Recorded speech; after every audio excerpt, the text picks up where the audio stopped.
नमस्कार मित्रों, अगर आप अपने पत्नी के इन 3 जगहों पर छोड़ देते हैं तो आप बर्बाद हो जाएंगे। आप सोच भी नहीं सकते हैं कि आपके साथ क्या हो सकता है। जी हाँ दोस्तों, आज की कहानी काफ़ी मार्मिक और ज्ञानवर्धक होने वाला है, इसलिए सभी दोस्तों और भाई एवं बहनों से मेरी हाथ जोड़कर गुजारिश है, कहानी को पूरा अंत तक जरूर सुनना। ये कहानी हमें यही संदेश देकर जाएगी कि अपने पत्नी को किन 3 स्थानों पर कभी भी अकेला नहीं छोड़ना चाहिए, वरना हमें अफसोस के सिवा कुछ नहीं मिल सकता है। इसलिए कहानी को आप लोगों से हाथ जोड़कर गुजारिश है, कहानी को पूरा अंत तक जरूर सुनना। चलिए दोस्तों, कहानी को शुरू करते हैं। एक प्यारा सा गांव था। उस गांव में एक सेठ महाराज रहा करते थे। सेठ अपने बिजनेस के सिलसिला में बाहर जाया करता था। उसका बिजनेस काफ़ी अच्छा चल रहा था।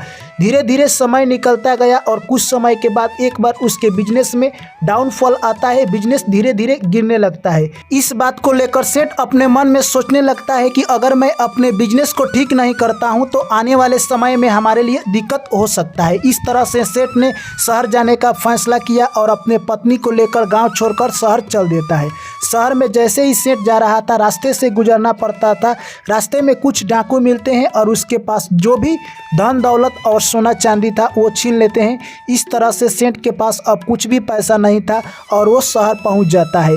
अनजान शहर में अगर आपके पास पैसा नहीं है तो आप वहां पर एक नए व्यक्ति की तरह है, क्योंकि अनजान शहर में पैसा ही काम आता है। इस तरह से सेठ अब उदास हो जाता है और सोचता है कि मैं क्या करूं। तभी उसकी नज़र एक झोपड़ी पर पड़ती है। उस झोपड़ी के पास जाता है तो देखता है कि वहां पर एक महात्मा सभी को उपदेश दे रहे थे। तभी जाकर उस महात्मा से वो सेठ कहता है कि हे महात्मा, मैं एक परदेसी हूँ और गांव से आया हूँ शहर में बिजनेस करने के लिए। उसी वक्त कुछ डाकुओं ने मिलकर मेरे सारे पैसे छीन लिए, इसलिए मैं शहर में बिजनेस करना चाहता हूँ और आप मुझे छोटा सा एक हेल्प करवा दीजिए। आपके यहाँ कोई जान पहचान का व्यक्ति है तो उससे कुछ पैसा उधार दिलवा दीजिए। इस तरह से वो महात्मा कहते हैं कि एक मैं यहाँ पर व्यापारी को जानता हूँ जो कि तुम्हें कुछ पैसा दे सकता है, तुम उसके पास चले जाओ। इस तरह से सेठ उस व्यापारी के पास जाता है और अपनी सारी कहानी बता देता है। तभी व्यापारी कहता है कि मैं तुम्हें पैसा ज़रूर दूंगा, परंतु उसके बदले तुम्हें मुझे कुछ देना होगा, क्योंकि मैं अनजान शहर में किसी व्यक्ति को नहीं चिंता हूँ और मैं किसी को नए व्यक्ति को पैसा नहीं देता हूँ। तभी उसके बाद सेठ के मन में विचार आता है क्यों ना मैं अपने पत्नी को गिरवी रख दूं, और अपने पत्नी को गिरवी रख देता है और कहता है कि जब मैं पैसा आपका लौटाऊंगा तब आप मेरे पत्नी को लौटा देना। इस तरह से उसकी पत्नी सेठ की काफ़ी सुंदर थी। व्यापारी देखकर उसके ऊपर मोहित हो जाता है और उससे यानी प्यार करने लगता है।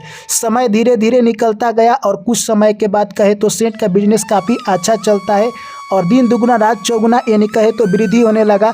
कुछ समय के बाद सेठ यानी कहे तो उस व्यापारी के पास पैसा लेकर पहुंचता है और कहता है कि हे व्यापारी, मैंने आपका पैसा लेकर आ गया हूं, आप अपना पैसा ले लीजिए और मेरे पत्नी को लौटा दीजिए।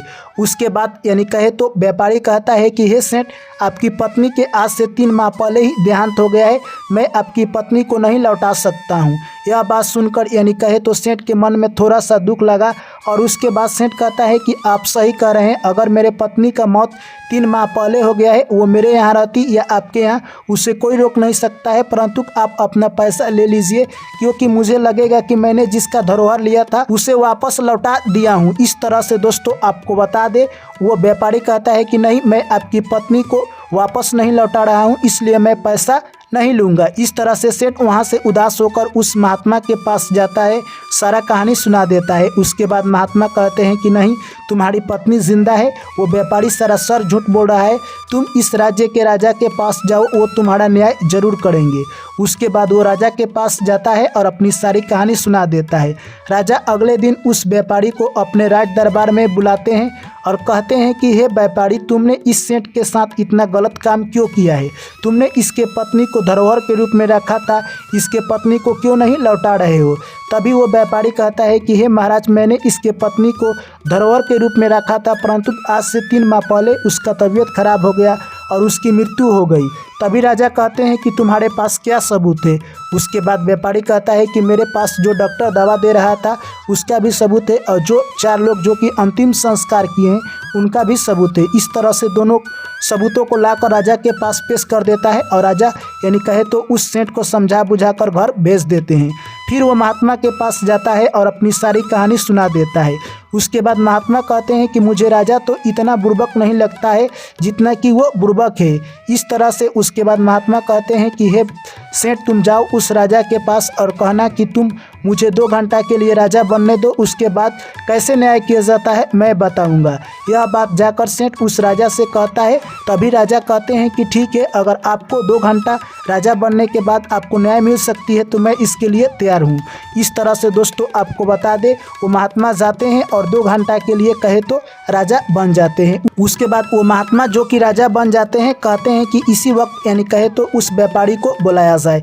व्यापारी आ जाता है और उसके बाद वो जो कि बूढ़े बाबा यानी जो महात्मा थे, राजा बने थे, वो कहते हैं कि तुम्हारे पास क्या सबूत है कि इसकी पत्नी की मृत्यु हो चुकी है। तभी वो व्यापारी कहता है कि हमारे पास डॉक्टर और 4 अंतिम संस्कार करने वाले लोग दोनों हैं। इस तरह से उसके बाद यानी जो कि राजा बने थे डॉक्टर को बुलाते हैं और कहते हैं कि क्या तुम्हारे पास ये व्यापारी इसकी पत्नी को लेकर जाता था दवा कराने के लिए। तभी वो डॉक्टर कहता है कि नहीं, मैं इसी तरह दवा देता था, सिर्फ व्यापारी महाराज हमारे घर आया करते थे। उसके बाद राजा कहते हैं कि तब तो तुम किसी को जहर भी दे सकते हो। तभी वो डॉक्टर कहता है कि नहीं, मैं किसी को जहर क्यों दूंगा, क्योंकि मैं रोगी ठीक करता हूँ। उसके बाद यानी राजा कहते हैं कि तुमने बिना रोगी देखे दवा दे दिया है, इसका मतलब और तुम्हें कई वर्षों का करवास हो सकता है। यह बात सुनकर डॉक्टर घबरा जाता है। उसके बाद राजा कहते हैं कि इसे अभी 50 कड़ी लगाया जाए। मंत्री उसे 50 कड़ी देते हैं। उसके बाद डॉक्टर सच बोलने लगता है और कहता है कि मैंने कोई दवा नहीं दिया है, व्यापारी के कहने पर मैं झूठ बोल रहा हूँ। व्यापारी ने मुझे कुछ पैसा दिया है और बोला था जब भी कोई तुमसे पूछेगा तो तुम झूठ बोल देना। इस तरह से मैं अपना सारा सच्चाई बता देता हूँ। उसके बाद महात्मा कहते हैं कि मैं तुम्हें सच्चाई बोलने के कारण छोड़ देता हूँ, वरना तुम्हें करवास में डाल सकता था। इस तरह से दोस्तों आपको बता दे, ये सब देखकर यानी कहे तो वो 4 व्यक्ति थे जो कि अंतिम संस्कार किए थे, उनके हाथ पांव पीले हो रहे थे, क्योंकि वो सोचते हैं कि अब मेरी ही बारी है। उसके बाद फिर राजा कहते हैं कि तुम लोग अंतिम संस्कार किए थे तो क्या उस औरत का मुंह देखे थे। तभी वो चारों व्यक्ति बोलते हैं कि नहीं, हम लोग उस औरत का मुंह नहीं देखे थे, यानी हम लोग ऐसे ही अंतिम संस्कार कर दिए। तभी राजा कहते हैं कि तुम लोग जिंदा आदमी का भी अंतिम संस्कार कर सकते हो। तभी वो चारों व्यक्ति बोलते हैं कि नहीं, हम लोग ऐसा नहीं करेंगे। राजा कहते हैं कि जब तुमने उसका मुंह नहीं देखा तो तुम्हें कैसे पता चलेगा कि वो जिंदा है या मृत। इस तरह से चारों अपने ही बात में फंस जाते हैं और राजा कहते हैं कि इन्हें 50 कड़ी लगाया जाए।